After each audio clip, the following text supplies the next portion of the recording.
नमस्कार दर्शकों, कार्यक्रम स्वस्थ जीवन में आपका बहुत बहुत स्वागत है। दोस्तों, बरसात का मौसम है, कुदरत अपने पूरे यौवन पर है। कहीं बरसात हो रही है, कहीं बाढ़ आ रहे हैं, चारों ओर हरियाली है। लेकिन इसके साथ साथ बरसात की वजह से, खड़े पानी की वजह से बीमारियां भी चारों ओर हो रही हैं। उन बीमारियों से किस तरह बचा जाए, क्या इलाज है, यही हम आज बात करेंगे और ख़ास तौर पर हेपेटाइटिस और जॉन्डिस पर हम बात करेंगे। ये सब जानकारी देने के लिए आज हमारे साथ स्टूडियो में हैं हमारे expert doctor Arka De, assistant professor, department of hepatology, PGI Chandigarh. Doctor De nodal officer हैं national viral hepatitis control programme के। उनकी तकरीबन 100 से अधिक पब्लिकेशंस हैं राष्ट्रीय और अंतर्राष्ट्रीय जर्नल्स में, और इन्होंने 20 से अधिक किताबों में इनके चैप्टर्स भी हैं। डॉक्टर डे, आपका कार्यक्रम में बहुत बहुत स्वागत है। नमस्कार डॉक्टर साहब, हम बातचीत का सिलसिला शुरू करते हैं, और मेरा आपसे पहला सवाल यही होगा कि इस बरसात के मौसम में, जिसे हम जॉन्डिस कहते हैं, ये क्यों होता है? जॉन्डिस यानी पीलिया, जॉन्डिस का तो बहुत वजह है, बट ये पर्टिकुलर सीज़न में, ये बरसात के मौसम में द कॉजेज़ ऑफ जॉन्डिस जो रेलेवेंट है वो आर प्राइमरीली वायरल हेपेटाइटिस, जो वायरस के लिए होता है। अभी वायरल हेपेटाइटिस तो बहुत टाइप के होते हैं, बट इस सीज़न में जो इम्पॉर्टेंट है दैट इज़ हेपेटाइटिस ए और हेपेटाइटिस ई। क्योंकि ये कहाँ से फैलता है? ये गंदा पानी से फैलता है, गंदा खाना से फैलता है। अभी जो इतना वाहन आ रहा है, इसके लिए सारे पानी वगैरह ऑल द सोर्सेज दूषित हो गया है। तो उसको अगर हम साफ़ ना करके, अगर पानी को ना उबाल के, ना फिल्टर करके पिए, कटा हुआ फल को खा रहे हैं, या जो खाना को सही तरह से ना पका के खा रहे हैं, तो उससे जो स्प्रेड होता है दैट इज़ हेपेटाइटिस ए और हेपेटाइटिस ई। ये प्रधानतः द रीजंस फॉर जॉन्डिस है ये वाले सीज़न में। तो डॉक्टर साहब, इनसे बचा कैसे जा सकता है, हेपेटाइटिस ए और हेपेटाइटिस ई से? तो we have to follow hygiene.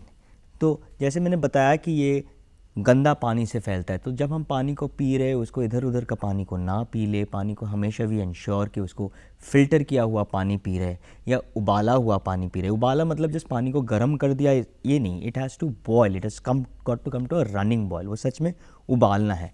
ये सारे वो कटा हुआ फल को रख दिया, मक्खियों उस पर आके बैठ रही, या ना करे। खाना को सही तरह से पकाए और उसको ढक के रखे ताकि उसके ऊपर मक्खियाँ वगैरह ना बैठ सकें। वॉशरूम में जाने के बाद हमेशा हाथ को धोए, साबुन से धोए, नाखून काट के रखे। ये जो जनरल हाइजीन का मेजर्स है, that is the key to protect us from jaundice in this season. And not just from jaundice. ये सीज़न में जितने भी डिजीज़ेस होता है, ये डायरिया हो, टाइफॉइड हो, ये सारे चीज़ों से बचने का दिस इज़ द हल। तो अगर ये सब एहतियात हम बरतते हैं, फिर भी इस माहौल में, जैसा कि आप देख रहे हैं आजकल हरियाणा के कुछ क्षेत्र में, पंजाब में बहुत जगह बाढ़ आए हैं, तो फिर भी कुछ लोगों को हेपेटाइटिस ए और ई हो सकता है, तो फिर उन्हें क्या करना चाहिए? अगर उनको जॉन्डिस होता है, इस सीज़न में हो या कभी भी, पहले तो डॉक्टर के पास जाना है। क्यों जॉन्डिस हुआ है वो देखना है। ये पता करना बस 2-3 टेस्टों के चाहिए होता है, ब्लड टेस्ट, एंड ये पता चल जाता है। नाउ सपोज़ अगर ये वायरल हेपेटाइटिस है, ये हेपेटाइटिस ए या हेपेटाइटिस ई के लिए अगर ये जॉन्डिस होता है, तो इसकी अच्छी बात क्या है इन अ सेंस कि ये जॉन्डिस यूजुअली खुद ठीक हो जाता है। सो 98-99% केसेस में इनिशियली उनको थोड़ा सा बुखार जैसा लग सकता है, अच्छा नहीं लग रहा है, थोड़ा उल्टी का मन कर सकता है, फिर पीलिया होता है, पीलिया बढ़ता जाता है, एंड देन वो खुद ठीक हो जाता है।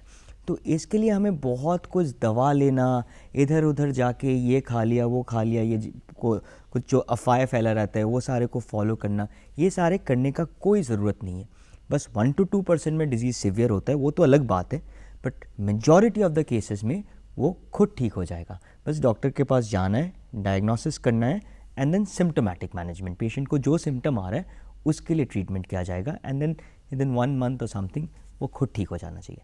एंड अच्छी बात क्या है, जब वो ठीक हो जाएगा, इसका मतलब लिवर बिल्कुल ठीक हो गया है।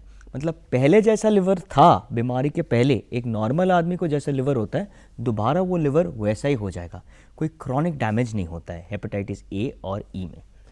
डॉक्टर साहब, हम यही चर्चा जारी रखेंगे, लेकिन उससे पहले हमारे कुछ व्यूअर्स वो कुछ आपसे पूछना चाहते हैं, जानना चाहते हैं। आइए उनके भी कुछ बाइट्स हम इस कार्यक्रम में शामिल कीजिए। डॉक्टर साहब, हेपेटाइटिस वायरल आजकल काफ़ी सुर्खियों में बना हुआ है। डॉक्टर साहब, ये क्यों होता है और इसके क्या मुख्य कारण होते हैं? नमस्कार डॉक्टर साहब। डॉक्टर साहब, हेपेटाइटिस बी और सी दोनों में खतरनाक कौन सा है? जी डॉक्टर साहब।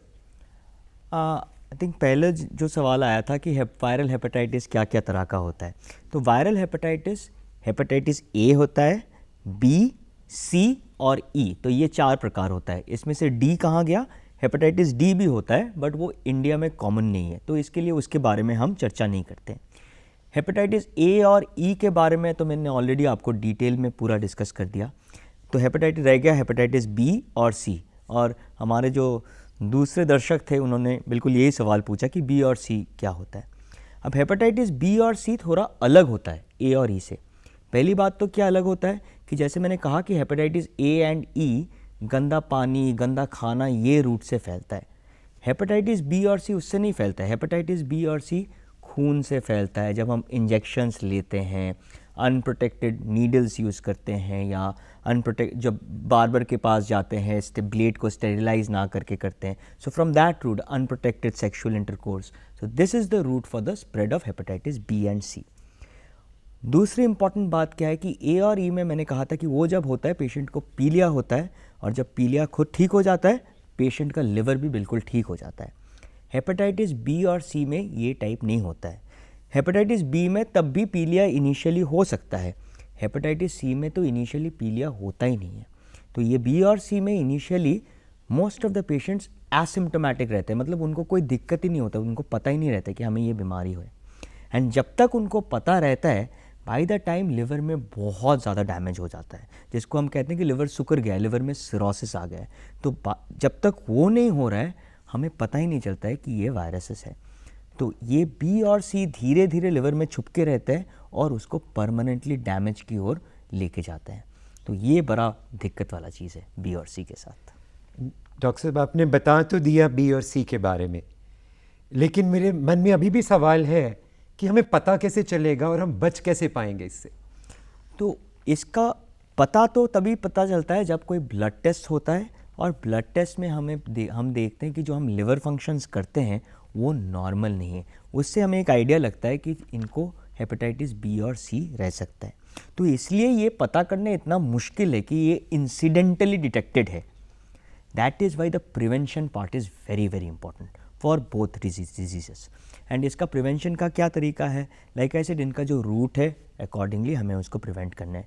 सो वी आर हमेशा स्टेराइल चीज़ों को इस्तेमाल करना है। हम जब बार्बर के पास जा रहे हैं, वो नया ब्लेड को यूज़ करना है या वो स्टेरिलाइज ब्लेड होना है। IV drug abuse, this is a big problem in Punjab state as we no.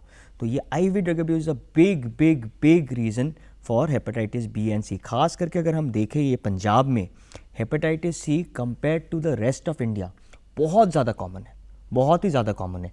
And इसका प्रधानत ये रीज़न है the use of IV drug abuse particularly among our youth. तो ये सारी चीज़ों को अवॉइड करना है। हम जब ब्लड ट्रांसफ्यूज होते हैं वो ब्लड बैंक से जाके ब्लड लेना है। जब डिलीवरीज होता है ये घर पे नहीं हो सकता है, this has to go to the hospital या जो भी हो, under medical supervision and safe practices follow करके ये होना है। And most importantly hepatitis B के बारे में अबाउट इट्स प्रिवेंशन, उसके लिए हमारे पास वैक्सीन है, बड़ा तबड़तोड़ vaccine. It is very very very effective. तो वैसे तो आजकल का जो बच्चे हो रहे हैं उन लोग को तो वैसे ही वैक्सीन लगेगा, because it is a part of the national program. Now the little bit of the middle aged and elder people like us, जिनके टाइम पे ये वैक्सीन नहीं था, आई विल रिकमेंड कि हम सबको एक बार टेस्ट कराना है कि हमें हेपेटाइटिस बी है कि नहीं।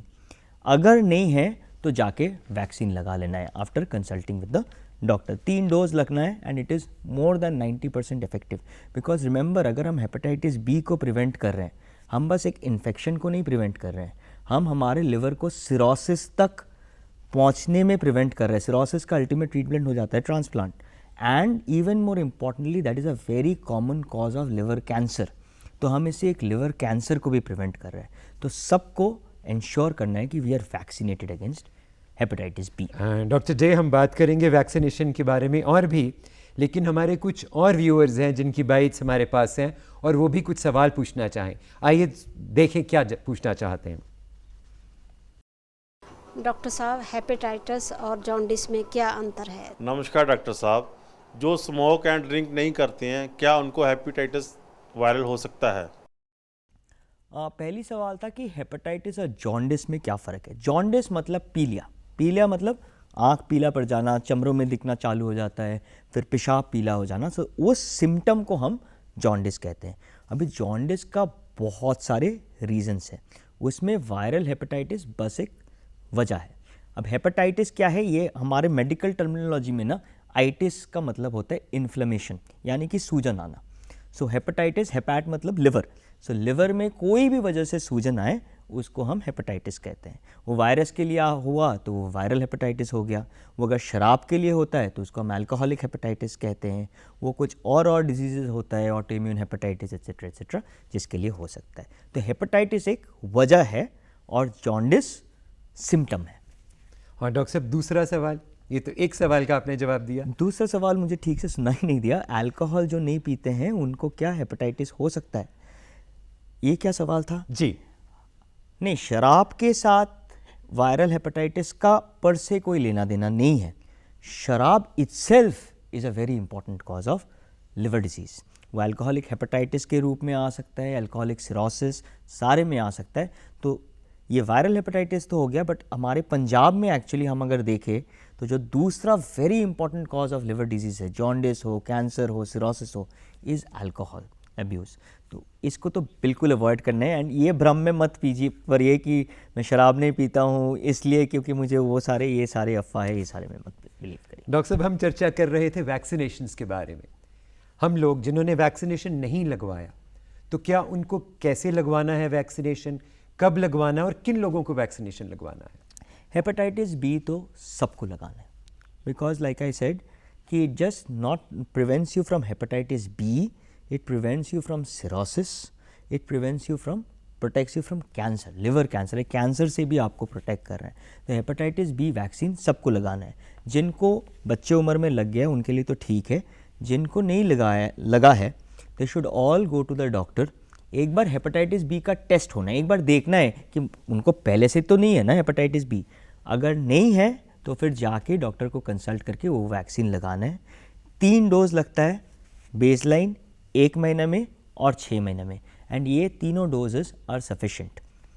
तो सबको हेपेटाइटिस बी का वैक्सीन ज़रूर लगाना चाहिए टेस्ट के बाद। तो डॉक्टर साहब, इस वैक्सीनेशन की इम्यूनिटी कितनी देर तक रहती है?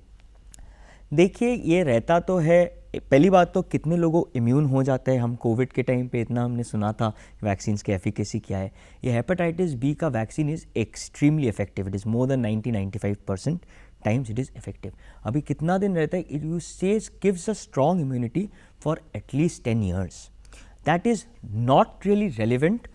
आम लोगों के लिए ये वाला बात कितना दिन इम्यूनिटी रहता है ये बहुत रेलिवेंट नहीं है, पर जो लोग हॉस्पिटल्स में काम करते हैं उनके लिए, for the doctors and nurses जिनको एक ऑक्यूपेशनल रिस्क रहता है हेपेटाइटिस बी होने का, उनके लिए पीरियोडिकली उनके एंटीबॉडीज़ टेस्ट करना ज़रूरी है। But other than that in the general population एक बार आपको वो 3 डोज लग गया, दैट इज़ सफिशिएंट। बार बार करके कोई बूस्टर डोज जिसको हम कहते हैं या बार बार करके एंटीबॉडी लेवल्स चेक कराना, उसकी कोई ज़रूरत नहीं है। तो इसका मतलब आपको तकरीबन हर 10 साल बाद लगवाना पड़ता है वैक्सीनेशन? हम लोग एंटीबॉडी चेक कर लेते एंटीबॉडीज हैं चेक कि कितना आ गया। अगर एक बार प्रोटेक्टिव एंटीबॉडी आ गया है, जिसको हम कहते हैं ना anti HBs titers more than 10, then we don't need. Doctor साहब, हमने ए की भी चर्चा की, बी की भी चर्चा की, सी की भी चर्चा की, ई की भी चर्चा की, लेकिन डी कहाँ रह गया? डी होता है, हेपेटाइटिस डी वायरस होता है, बट वो इंडिया में कॉमन नहीं है, इंडिया में होता ही नहीं है, तो इसलिए हम उसका चर्चा, वो बी के साथ होता है, it's a deficient virus but it does not occur in India thankfully. तो डॉक्टर साहब, हमारे एक दर्शक ने अल्कोहल के बारे में भी पूछा था, और हमारे इस पार्ट ऑफ द कंट्री में बहुत से लोग शराब पीते हैं। पहले हमने चर्चा की ड्रग्स की भी, तो उनका लिवर किस तरह ख़राब हो जाता है और उसका क्या इलाज है? शराब से जैसे मैंने कहा, एक तो अल्कोहलिक हेपेटाइटिस होता है जिसमें सडनली पेशेंट को पीलिया हो जाता है, और एक अल्कोहलिक सिरोसिस यानी कि लिवर सुकर जाता है, लिवर परमानेंटली डैमेज हो जाता है जिसको हम कहते हैं। तो इसमें क्या होता है ना, लिवर में स्कार बन जाता है एंड फिर पेशेंट को पीलिया होता है, उसको पेट में पानी आ सकता है, उल्टी में खून आ सकता है, बेहोशी हो सकता है। ये सारे alcoholic, just alcoholic liver disease नहीं, कोई भी लिवर डिजीज़ का अंतिम स्टेज का फल होता है। तो देखिए, अल्कोहल के बारे में मैं थोड़ा और ये बताना चाहता हूँ, क्योंकि पर्टिकुलर इन द मीडिया बहुत चलता है कि क्या हम थोड़ा शराब पी सकते हैं, कितना शराब नहीं पी सकते हैं, अल्कोहल थोड़ा वाइन पी ले तो हार्ट अच्छा रहता है, और ये सारी चीज़ें।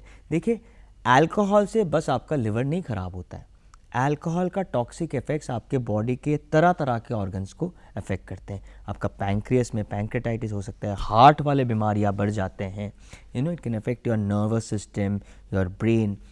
तो अल्टीमेटली अभी का जो एविडेंस है, हम एविडेंस की बात करते हैं ना इन मेडिसिन, तो अभी का जो एविडेंस है, एक बहुत बड़ा स्टडी हुआ है called the global burden of disease study, Lancet में पब्लिश्ड, जिसमें अभी इट इज़ वेरी क्लियर कि एक बूंद अल्कोहल भी अच्छा नहीं है। बस लिवर के लिए नहीं, एक बूंद अल्कोहल भी आपका कैंसर का रिस्क बढ़ा देता है। तो इसलिए alcohol is absolutely not recommended.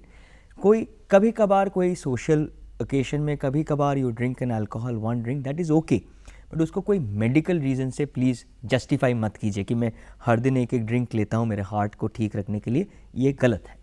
तो बिल्कुल सही है, अल्कोहल को नो। और हम यही चर्चा जारी रखेंगे। हमारे कुछ और व्यूअर्स हैं जो कुछ सवाल लेके हमारे पास पहुंचे, आइए उनको भी कार्यक्रम में शामिल करें। डॉक्टर साहब, ये बताइए कि क्या पैनक्रियाज में भी स्टोन बनने की संभावना रहती है? डॉक्टर साहब, पैनक्रियाटिस क्या जानलेवा बीमारी है, इसका क्या इलाज है? नमस्कार डॉक्टर साहब, पैनक्रियाटिस के लक्षण क्या हैं और इसकी बीमारी के कारण क्या हैं?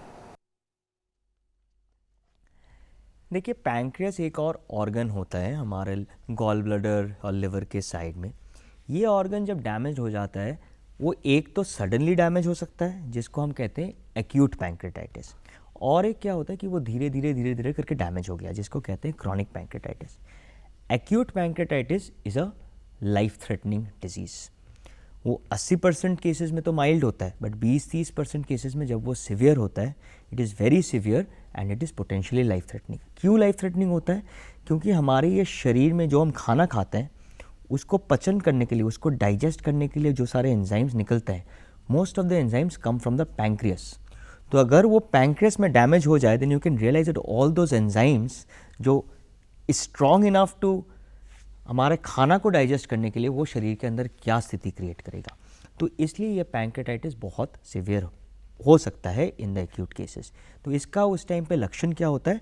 पेट में बहुत दर्द होता है, पेट के ऊपरा हिस्सा में बहुत ज़्यादा दर्द होता है, वो काफ़ी देर रहता है, एटलीस्ट 6 घंटा से ज़्यादा रहता है, काफ़ी देर टाइम पे पीठ के ओर हो जाता है। ऐसा होता है तो एक्यूट पैंक्रेटाइटिस होने का बहुत ज़्यादा चांस है। एंड कॉमन कॉजेज़ क्या है? हम थोड़ी देर पहले अल्कोहल के बारे में डिस्कस कर रहे थे। So alcohol is a very common cause of pancreatitis. Other than that, कोई हमें ये पूछा था पैंक्रेटिक स्टोन्स के बारे में। पैंक्रेटिक गॉल ब्लैडर में स्टोन्स होते हैं, उसके लिए that can lead on to acute pancreatitis. कुछ हम ड्रग्स लेते हैं, वो सारे के लिए पैंक्रेटाइटिस हो सकता है। और किसी ने पूछा क्या पैंक्रियास में स्टोन हो सकता है? वो एक्यूट पैंक्रेटाइटिस वाला स्थिति में नहीं होता है। जो मैंने कहा कि क्रॉनिक पैंक्रेटाइटिस, वो वाला बीमारी में कभी कभी वैसा स्टोन्स आ जाता है। क्रॉनिक पैंक्रेटाइटिस की भी कॉमन कॉज वही है, शराब, स्मोकिंग एंड बहुत सारे जेनेटिक वगैरह रीजंस होता है। But chronic pancreatitis is a chronic disease जो पेशेंट के जीवन का क्वालिटी ऑफ लाइफ को ख़राब करता है, but it is not actually life threatening जैसे एक्यूट पैंक्रेटाइटिस होता है। डॉक्टर साहब, हमारे दर्शकों ने पैंक्रियाज की बात की, फिर आपने गॉल ब्लैडर स्टोन्स का जिक्र किया, तो लिवर, पैंक्रियाज, गॉल ब्लैडर, ये तीनों पास ऑर्गन्स हैं, और तीनों मिलकर ये ऑर्गन्स किस तरह हमारी पाचन शक्ति को कंट्रोल करते हैं? देखिए, जैसे मैंने कहा कि ये सब बहुत सारे एंजाइम्स थे, एक तो पैंक्रियास से आते हैं। अब लिवर का क्या रोल होता है शरीर में? लिवर शरीर में सबसे बड़ा ऑर्गन है। Of all the organs that we have in the body, the liver is the biggest organ. तो इसका क्या रोल है? Not just in digestion, but पूरा बॉडी का मेटाबॉलिज्म। शरीर में जितना भी केमिकल रिएक्शंस होता है वो अल्टीमेटली होता है इन द लिवर और कंट्रोल्ड बाय द लिवर। सो एक तरह का वो मेटाबॉलिक फैक्ट्री है बॉडी में। तो जो भी गंदा चीज़ भी जा रहा है उसको एक तो किडनी से वो एलिमिनेट होता है, हमें पता है, बट वो जो केमिकल रिएक्शन बन के ख़राब चीज़ को डिटॉक्सिफाई कर देना और जो फ़ायदेमंद चीज़ को उसको इस्तेमाल करने का काम ये लिवर से होता है। और ये जो एंजाइम्स आता है ये पैंक्रियास से आता है, और जो गॉल ब्लैडर है ये बाइल का फ्लो, पीत का फ्लो को कंट्रोल करता है, which also helps in the digestion. Doctor साहब, एक आम तौर पर हम शब्द सुनते हैं फैटी लिवर, वो क्यों होता है और किन लोगों में होता है? फैटी लिवर मतलब लिवर में चर्बी जम गया है, तो fat in the liver is fatty liver. तो इसका भी बहुत तरह का रीजंस होता है, बट एक अगेन इज़ अल्कोहल। अल्कोहल का जो लिवर को जो डैमेज करता है उसका अर्लीस्ट स्टेज होता है अल्कोहलिक फैटी लिवर। उसका क्या इलाज है? आप अल्कोहल छोड़ दोगे तो अल्कोहलिक फैटी लिवर बिल्कुल ठीक हो जाता है। वही प्रोग्रेस करते करते बाद में अल्कोहलिक हेपेटाइटिस, सिरोसिस बनता है। बट आज के दिन में जो दूसरा कॉज ऑफ फैटी लिवर बहुत कॉमन हो गया है, चंडीगढ़ में almost 50% of the people have that is non alcoholic fatty liver disease. मतलब आपको फैटी लिवर है बट आप शराब नहीं पीते हो, तब भी आपको फैटी लिवर है, लिवर में चर्बी जम रहा है। ये क्यों जम रहा है? ये जम रहा है ये सारे जो लाइफस्टाइल डिजीज़ेस है ना, इसके लिए। हमारे लाइफस्टाइल इतना ख़राब है, यानी कि हम खाना इतना खा रहे हैं बिन मुताबिक, इतना सारा कार्बोहाइड्रेट्स खा रहे हैं, जंक फूड खा रहे हैं, फैट्स खा रहे हैं, फ्री शुगर्स खा रहे हैं, बट एक्सरसाइज ज़ीरो। सारे सेडेंटरी लाइफस्टाइल। कोविड ने तो एक घर बैठा दिया, बाकी लोगों का, बहुत सारे का लोगों का काम ही हो गया work from home, and there is no exercise. तो ये जो हम एनर्जी जो ले रहे हैं उसका एनर्जी का एक्सपेंडिचर नहीं हो रहा है, तो वो एनर्जी कहीं ना कहीं तो स्टोर होना है, तो वो स्टोर हो रहा है एज फैट, एज चर्बी इन द लिवर, वो डिपॉजिट हो रहा है। So that is non alcoholic fatty liver disease. So ये सारे जो लाइफस्टाइल डिजीजेज है ये सारे एक साथ लिंक्ड है। So non alcoholic fatty liver disease, obesity, मोटापा, डायबिटीज़, हाइपरटेंशन एंड डिस्लिपिडीमिया। डिस्लिपिडीमिया मतलब ये कोलेस्ट्रॉल का जो गड़बड़ होता है, ये सारे एक ही मेल बंधन का, आपका शरीर का मेटाबॉलिज्म ठीक नहीं है। क्यों ठीक नहीं है? आपका लाइफस्टाइल ख़राब है, शरीर का मेटाबॉलिज्म ठीक नहीं है, ये अलग अलग ऑर्गन आपको अलग अलग तरह से चीख रहा है। लिवर बोल रहा है मुझे नेफल्ड हो गया, ये बोल रहा है मुझे डायबिटीज़ हो गया, हार्ट बोल रहा है मुझे हाइपरटेंशन हो गया। तो अलग अलग systems are responding in different ways. तो इसका मतलब डॉक्टर साहब, एक तो हम शराब ना पिएं, लिवर को बचाना है, दूसरा हम अपने जीवन में व्यायाम, एक्सरसाइज ज़रूर लेकर आए। एब्सोल्युटली, शराब ना पिए बस लिवर को बचाने के लिए नहीं, प्लीज़। ये आपका हार्ट को बचाने के लिए, आपको कैंसर से बचाने के लिए, पैंक्रेटाइटिस से बचाने के लिए, आपका नर्वस सिस्टम को बचाने के लिए, सारे चीज़ों से बचाने के लिए avoid alcohol. Diet in moderation. Diet in moderation का क्या मतलब है? मतलब घर का खाना खाओ एंड बहुत ज़्यादा नहीं खाना है, बहुत ज़्यादा कार्बोहाइड्रेट्स नहीं लेना है, जिसको हम प्रोटीन कहते हैं। जो पनीर, जो वेजिटेरियंस है उनके लिए पनीर हो गया, दाल हो गया, जो नॉन वेजिटेरियंस है मोस्टली प्रोटीन ओनली। ये सारे चीज़ों को, फ्री शुगर्स ना खाएं। ये जो कोल्ड ड्रिंक्स आते हैं, जो सॉफ्ट ड्रिंक्स होता है, उसमें बहुत सारा फ्री शुगर्स रहता है। फ्रूट्स आर गुड, बट वो फ्रूटी जिसमें पता नहीं कितना शुगर वुगर डाला हुआ है, all of that is not good. तो एक प्रॉपर डाइट लेना है। आजकल बहुत फैट चलता है मीडिया में भी, सोशल मीडिया में भी, keto diet, Atkins diet, this diet, that diet, इतना डाइट, मेडिटेरेनियन डाइट, पर्टिकुलर हमारे मेडिकल लिटरेचर में बहुत एविडेंस है कि Mediterranean diet may be beneficial. It may be, we don't know it is, it may be, but वो diet को can we put into our lifestyle. मैं जो कह रहा हूँ कि हमें लाइफस्टाइल को इम्प्रूव करना है, ये नहीं कि एक हफ़्ता के लिए लाइफस्टाइल इम्प्रूव हो गया, ये नहीं कि 2 हफ्ता के लिए एवरीडे एक्सरसाइज कर लिया और ख़त्म। हमें लाइफस्टाइल को ऐसा बनाना है जो हम सस्टेन कर सकते हैं। तो अ मॉडरेट डाइट सोर्स जो हमारे उधर जो मिलता है उस मुताबिक का डाइट बनाएं, घर का खाना खाएं एंड एक्सरसाइज रोज़ करना है। एटलीस्ट हफ्ते में 5 दिन 30 मिनट से 45 minutes every day we have to exercise. Natural diet, exercise. Yes. And doctor साहब, ऐसी स्थिति भी आ जाती है जब लोगों को सिरोसिस हुआ, उसके बाद लिवर ट्रांसप्लांट की स्थिति आ गई, वो कब आती है? देखिए, पहली बात तो ये है जब लिवर में कोई डिजीज़ होता है, चाहे वो वायरल हेपेटाइटिस हो या NAFLD हो, इसका मतलब नहीं कि लिवर ख़राब हो गया है। हमारे लिवर में रीजनरेटिंग कैपेसिटी बहुत ज़्यादा है, यानी कि आप अगर 50% लिवर को काट के फेंक दिया, विद इन वीक्स वो पूरा हो जाएगा, it will fully regenerate back. तो ये डैमेज अगर चलता गया, वायरस रह गया लिवर में, आपका मोटापा चलते गया, लिवर धीरे धीरे धीरे धीरे डैमेज होने के बाद वो सिरोसिस में पहुंचेगा। जब तक ना वो सिरोसिस में पहुंचता है तब तक आपको पता ही नहीं चलेगा कि मुझे कुछ बीमारी है। You are largely asymptomatic.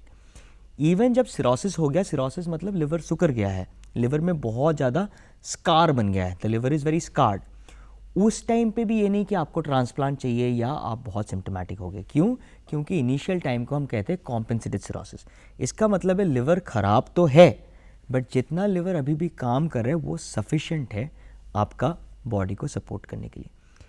Last stage आता है जिसको हम कहते हैं डीकॉम्पेंसेटेड सिरोसिस, मतलब जितना लिवर अभी बाकी है वो सफिशिएंट नहीं है काम। तो उस टाइम पे पेट में पानी जमना चालू हो जाता है, पीलिया आता है, उल्टी में खून आ सकता है, लोगों को भी बेहोशी आता है।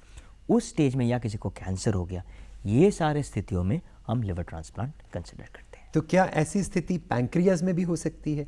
हाँ, बिल्कुल हो सकता है। वो एक्यूट पैंक्रेटाइटिस का सिनारियो में नहीं, वो क्रॉनिक पैंक्रेटाइटिस का सिनारियो में होता है। जैसे किसी एक टाइप का डायबिटीज़ होता है, टाइप 1 डायबिटीज़, वो सारे सिनारियो में पैंक्रेटिक ट्रांसप्लांट कर सकते हैं। तो इसका मतलब एक हेल्दी लाइफस्टाइल जिसमें कि अच्छी एक्सरसाइज, नेचुरल खान पान, कम कार्बोहाइड्रेट्स और व्यायाम को अपने जीवन का एक हिस्सा बना लें, तो हम बहुत सी ऐसी बीमारियों से बच सकेंगे और अपने लिवर को स्ट्रॉन्ग रख सकेंगे। बिल्कुल। डॉक्टर डे कार्यक्रम के आखिर में हमारे बहुत से दर्शक हमें देख रहे हैं और बहुत कुछ समझ रहे हैं, जानना चाहते हैं। आप उन्हें क्या संदेश देंगे कि किस तरह वो स्वस्थ रहें, अपने लिवर को स्वस्थ रखें और अपने जीवन को खुशहाल बनाएं? देखिए, बस लिवर को ठीक रखने के लिए नहीं, पूरा शरीर को ठीक रखने के लिए, शरीर का हर अंग को ठीक रखने के लिए हमारे लाइफस्टाइल बहुत बहुत बहुत ज़रूरत है। उसमें exercise has to become a part and parcel of our lifestyle. बहुत अनफॉर्चुनेट बात है कि हम जब स्कूल में पढ़ते, एक स्टेज के बाद पढ़ाई का इतना प्रेशर आ जाता है, क्लास 10 का एग्ज़ाम, क्लास 12 का एग्ज़ाम, उसके बाद हम लोग बाहर जाके खेलना ही भूल जाते हैं, एक्सरसाइज ही भूल जाते हैं। बट इट इज़ टाइम कि वो एक्सरसाइज को हम वापस लाएं हमारे ज़िंदगी में, एंड एवरी डे जितना भी हम बिज़ी हो, उस स्केड्यूल में से थोड़ा बहुत टाइम निकाल के हमें एक्सरसाइज के लिए रखना है। That is as important as any work that we do for our office or anything. Second thing is alcohol को हमें definitely avoid करना है। जैसे मैंने बताया, मैं इतना भी एंटी सोशल नहीं हूँ कि आपने कभी कोई शादी में जाके you do something, but once in a while it is accepted, but definitely not every day. कुछ लोग होते हैं वो every day पीते हैं and then they say कि we are having one drink which is good for our heart, not like that. Then ये जो भी डायबिटीज़ वगैरह वगैरह अदर डिजीज़ है, उसको हमें होलिस्टिकली मैनेज करना है। And last but not the least, ivy drug abuse और ये सारे जो काम हैं, इनसे हमें निकलना है एंड वैक्सीन लगाना है। हेपेटाइटिस बी का vaccine, everybody must get ourselves vaccinated. Doctor Arka De, आप दूरदर्शन स्टूडियोज़ में आए और आपने हेपेटाइटिस के बारे में और लिवर को किस तरह तंदुरुस्त रखना है उसके बारे में इतनी महत्वपूर्ण जानकारी दी। आपका बहुत बहुत शुक्रिया। नमस्कार। नमस्कार। ये कार्यक्रम आप डीडी पंजाबी, डीडी हरियाणा और यूट्यूब पर भी देख सकते हैं। नमस्कार।